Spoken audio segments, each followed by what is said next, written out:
दोस्तों पुणे में एक 14 साल की लड़की का एक हॉस्पिटल में इलाज चल रहा होता है।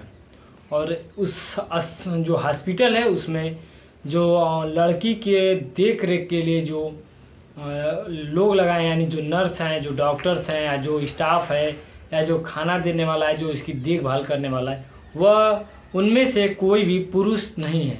उनमें से सभी लोग महिला हैं।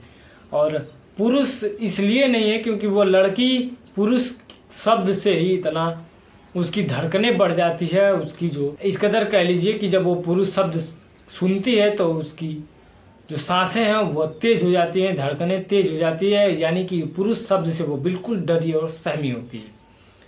जब इसके पीछे का जो कहानी है, जो रहस्य है, उसको जानने की कोशिश किया जाता है तो जो घटनाक्रम खुल के सामने आता है उसे सुनकर आप भी बिल्कुल चौंक जाएंगे और आप भी बिल्कुल सहम जाएंगे।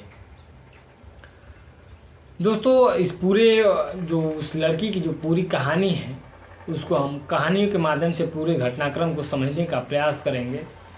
नमस्ते, प्रणाम, मैं पवन प्रजापति और आप देख रहे हैं हमारा यूट्यूब चैनल पवन प्रजापति स्टोरी।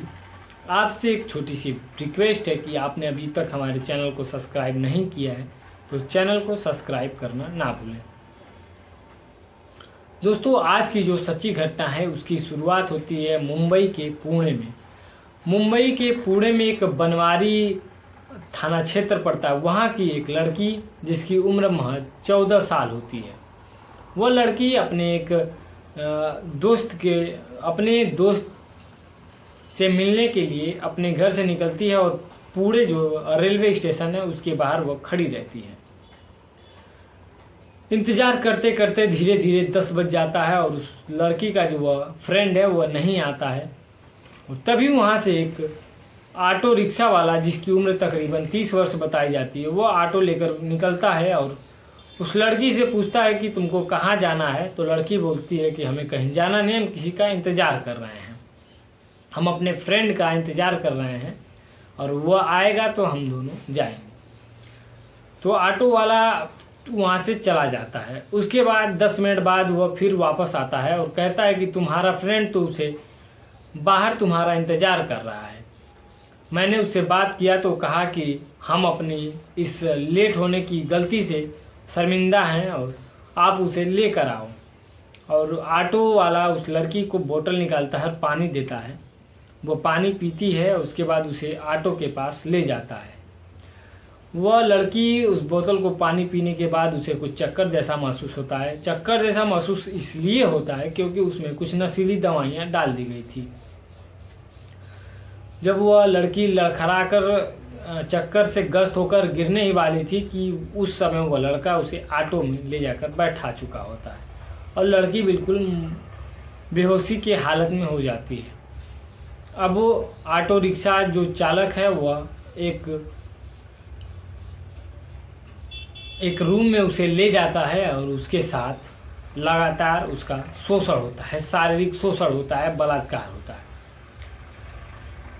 बारी बारी से बताया जाता है कि उस लड़की के साथ 12 लोग बारी बारी से बलात्कार करते हैं और पूरे 24 घंटा उस लड़की के साथ बारी बारी से 12 लोग बलात्कार करते हैं।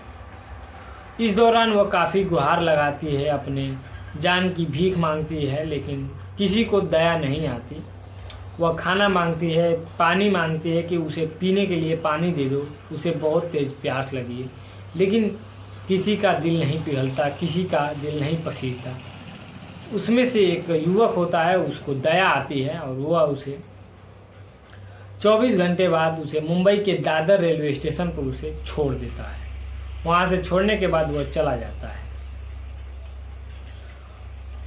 चूँकि उस समय भी रात हो गई थी, क्योंकि दादर स्टेशन पर उसे रात में वो छोड़ देता है और रात का फ़ायदा उठाकर दादर स्टेशन पे सफाई कर रहे 2 सफाई कर्मचारी भी उसके साथ बारी बारी से उसका बलात्कार करते हैं। और बलात्कार करने के बाद जब उसकी स्थिति कुछ ज़्यादा ही खराब हो जाती है तो उसे एक ट्रेन में बैठा देते हैं। वह इस ट्रेन में बैठाते हैं जो ट्रेन चंडीगढ़ जाकर वह उसका लास्ट स्टॉपेज चंडीगढ़ होता है। और उस ट्रेन में वह उसे कोने में बैठा देते हैं और वह चुपचाप वहाँ से डरी सहमी लड़की चंडीगढ़ पहुंचती है।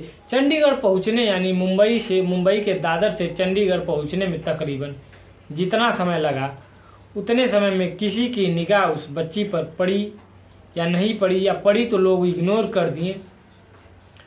लेकिन चंडीगढ़ पहुंचने के बाद एक जीआरपी के पुलिस कांस्टेबल की नज़र उस लड़की पर पड़ती है और उस कांस्टेबल ने उसे देखते ही समझ गया कि इस लड़की के साथ कुछ न कुछ जरूर बुरा हुआ है, और वो लड़की को उठाता है। लेकिन लड़की अब पुरुष शब्द से या पुरुष के चेहरे से इतनी डरी सहमी होती है कि उसे भी लगता है कि यह भी तो आखिर पुरुष ही है, क्या पता यह भी मेरे साथ वही करे जो अन्य 14 लोगों ने पिछले बार किया। लेकिन वह पुलिस वाला बहुत ही नेक इंसान होता है और वह तुरंत उस लड़की को अपने अंडर में रखता है और तुरंत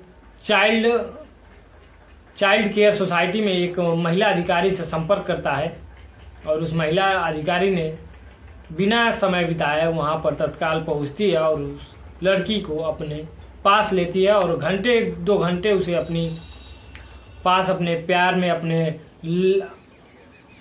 बातों में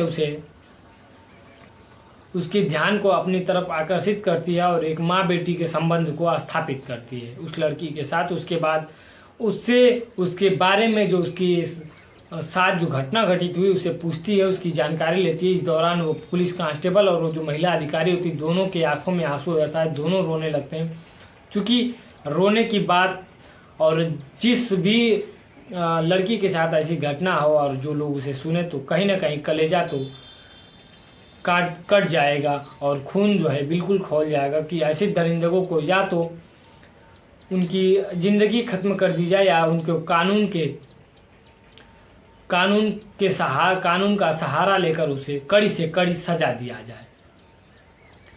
और इधर जो है जो बनवारी थाने में जो लड़की के माता पिता होते हैं वह थोड़ा कम शिक्षित होते हैं और कम पढ़े लिखे होने के बावजूद भी वह बनवारी थाना में एप्लीकेशन एक FIR कराते हैं, अपनी बेटी की गुमशुदगी का जो रिपोर्ट है उसे दर्ज कराते हैं। और जो बनवारी थाना की जो पुलिस है वह भी काफ़ी सराहनीय योग्य है और वह भी अपने काम को बिल्कुल इस शालीनता से करते हैं और लगातार उसकी जो उस क्षेत्र की जो CCTV कैमरेज हैं और जो भी उनके पास संसाधन है उससे लगातार वह उस लड़की के सुराग के चक्कर में लगे रहते हैं, जुटे रहते हैं। उस लड़की के मोबाइल फ़ोन की CDR निकाली जाती है, उसके बाद CC कैमरे की जो तस्वीरें हैं उसे निकाली जाती है, मिलान किया जाता है।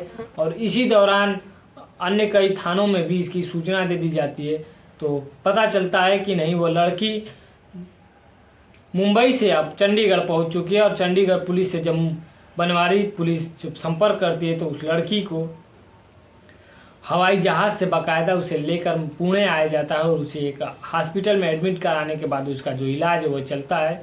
और इस दौरान जब पुलिस उससे पूछताछ करती है तो जो उस लड़की के खिदमत में आज जो उस लड़की के इलाज में और जो उसके देखभाल में जो लोग लगे हुए हैं, जो डॉक्टर्स हैं, जो स्टाफ हैं, उनमें से कोई भी पुरुष नहीं है, सभी की सभी महिलाएं हैं। और पुरुष जैसे ही पुरुष शब्द आता है उस लड़की का बिल्कुल जो धड़कनें हैं, जो सांसें हैं वो तेज हो जाती है, वो बिल्कुल डरी और सहमी हो जाती है।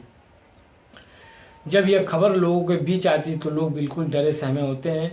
और जब पुलिस इस मामले की इतनी शालीनता से जांच करती है और उस ऑटो रिक्शा जो कि CC कैमरे में कैद होता है उसे गिरफ्तार करती है और बारी बारी से कुल 16 लोगों को इसमें इन्वॉल्व करती है। और इन्वॉल्व होते हैं जो सीधे तौर पर 16 लोगों को गिरफ्तार किया जाता है। उसके बाद जो लड़की बताती है कि उसके जो मुंबई के दादर रेलवे स्टेशन पर 2 सफाई कर्मचारी भी उसके साथ हवानियत किए थे, उनको भी गिरफ्तार किया जाता है और उनको सस्पेंड किया जाता है।